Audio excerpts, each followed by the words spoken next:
कहते हैं प्यार अंधा होता है, लेकिन इस केस में प्यार बिल्कुल हैवान था और निर्दयी भी। घर के सारे सदस्य रोज की तरह खाना खाकर सो जाते हैं, लेकिन दूसरी सुबह घर की बेटी को छोड़कर सारे घर वाले लाश बन गए थे। देश को दहला देने वाला ये 2 कातिल और 7 कत्लों का केस है अमरोहा मर्डर्स। उत्तर प्रदेश के अमरोहा जिले का भावनखेड़ी गांव के सबसे इज्जतदार परिवार का मुखिया 55 साल के शौकत अली काफी नामचीन आदमी थे। पूरे गांव में सबसे पढ़ी लिखी परिवार थी उनकी। धन दौलत की भी कोई कमी नहीं थी। घर में शौकत अली अपनी पत्नी 50 साल की हाशमी, बड़ा बेटा 35 साल का अनीस और उसकी पत्नी 25 साल की अंजुम, छोटा बेटा 22 साल का राशिद और घर की लाडली बेटी 25 साल की शबनम के साथ बड़ा बेटा अनीस का बेटा 10 महीने का अर्श भी था। शौकत अली तहारपुर इंटरमीडिएट कॉलेज में आर्ट्स पढ़ाते थे। इस वजह से पूरा गाँव उन्हें मास्टर जी बुलाता था। मास्टर शौकत अली ने अपनी इकलौती बेटी को बड़े ही लाड प्यार से पाला था। उसे अच्छी शिक्षा भी दिलवाई। शबनम ने डबल MA किया और गाँव की ही प्राइमरी स्कूल में टीचर बन गई। दोनों बेटे शहर में नौकरी करते थे। बड़ा बेटा अनीस को 10 महीने पहले ही बेटा हुआ था। संपन्न और खुशहाल परिवार था। 14 और 15 अप्रैल 2008 की रात को भावनखेड़ी गांव नींद में था। अचानक रात के 2 बजे किसी के चीखने चिल्लाने की आवाज आती है। शौकत अली के घर के सामने की रोड पर रिटायर्ड प्राइमरी स्कूल के टीचर 72 साल के हसमत हुसैन का घर था। आधी रात को आम के बागानों के बीच गूंज रही चिल्लाहट से हुसैन जाग जाते हैं। कहीं कोई घर में घुसा है सोचकर वो अपने बेटे के साथ बाहर आ जाते हैं। साथ ही साथ आसपास के और पड़ोसी भी आ जाते हैं। चिल्लाहट मास्टर जी के घर से आ रहा था। घर दीवारों से घिरा हुआ था और कंपाउंड में बड़ा सा लोखंड का गेट भी था। गेट पर अंदर से ताला लगा हुआ था। इस वजह से सारे लोग दीवार फांद कर अंदर आते हैं। सामने मास्टर जी के घर की पहली मंजिल की बालकनी में शबनम खड़ी चिल्ला रही थी। वो शबनम से नीचे आकर दरवाजा खोलने को कहते हैं। काफी कहने के बाद शबनम नीचे आकर दरवाजा खोलती है। सब पड़ोसी अंदर आते हैं। अंदर का मंजर बहुत ही भयानक था। शबनम को छोड़कर घर के सारे सदस्य खून में लथपथ पड़े थे।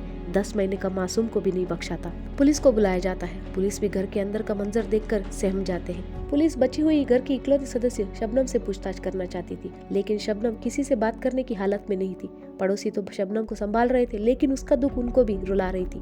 पुलिस 7 लाशों को पोस्टमार्टम के लिए भेज देती है और जांच शुरू करती है। सुबह तक बात सब जगह फैल जाती है और लोगों का गुस्सा प्रशासन और पुलिस पर प्रेशर बढ़ाने लगता है। आनंद फानन में उस समय की उत्तर प्रदेश की तत्कालीन मुख्यमंत्री मायावती मौके पर पहुंचती है और शबनम को 5 लाख मुआवजा देने की घोषणा भी करती है। कुछ पुलिस वालों का तबादला भी होता है। अमरोहा के SHO RP गुप्ता को इस केस का जांच सौंप दिया जाता है। शबनम से घटना का विवरण पूछा जाता है। शबनम कहती है वो गर्मी की वजह से छत पर सोई थी और जब बारिश पड़ने लगे तो वो नीचे आई और खून में लथपथ अपने परिवारजनों को देखा। उसने कहा कि लुटेरे छत के रास्ते आए थे और लूट के लिए घर में घुसे थे। पुलिस इसी आधार पर घर की छानबीन करती है। घर से कुछ भी चोरी नहीं हुआ था।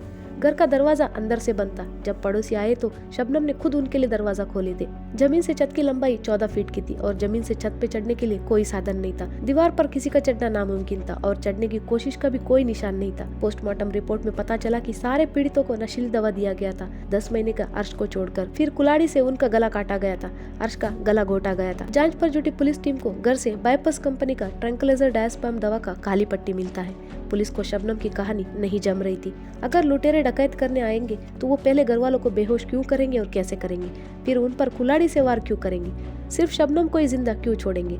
मान भी लिया कि डकैत आए थे तो इतना खून बहाने के बाद वो बिना कुछ लिए घर से क्यों गए। शक की सुई शबनम पर आकर टिकती है। पुलिस शबनम की कॉल डिटेल्स निकालती है। शबनम ने कत्ल की रात 7:30 बजे से रात के 1 बजे तक किसी नंबर से लगातार बात कर रही थी।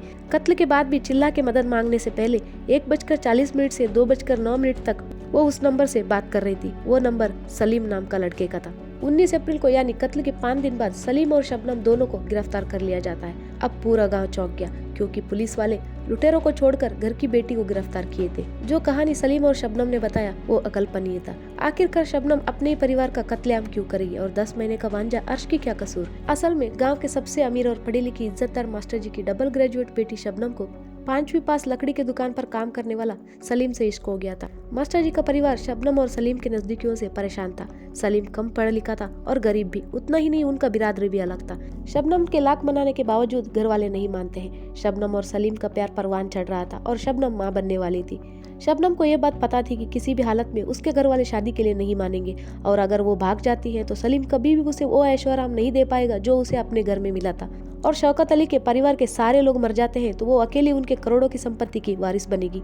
अपने प्लान को वो सलीम के साथ अंजाम देने की तैयारी करती है। 14 अप्रैल 2008 की वो रात को खाने के बाद दूध में पहले से लाई हुई नशीली गोलियां मिलाती है। जब सारे सदस्य बेहोशी में थे तो वो सलीम को घर के अंदर बुलाती है। सलीम कुल्हाड़ी लेकर घर में दाखिल होता है। शबनम सभी के बाल पकड़कर गर्दन उठाती है और सलीम कुल्हाड़ी से वार करता है। 6 लोगों को मारने के बाद सलीम वहाँ से चला जाता है। उसके बाद बांजा अर्श उठ जाता है क्योंकि वो माँ का दूध पीता था, इस वजह से उसे बेहोशी की दवा नहीं दे पाई थी शबनम।